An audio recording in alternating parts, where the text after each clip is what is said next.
My name is Annabel. I'm involved in TCC from being a St. Joseph's TCC Young Leader.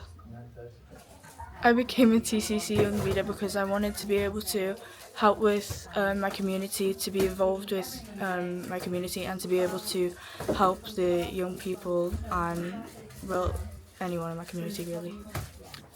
On Friday night I was at the TCC 30th anniversary dinner.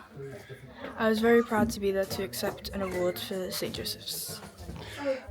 Something that I learned on the night that was useful for TCC to be used in the future was how everyone had initially became involved in TCC and how they had originally became a part of it, because I think the things that they were doing back then we might have changed a bit now, but I think we could go back to what they were doing and maybe tweak it a little bit and continue with what they were doing. Happy anniversary, TCC.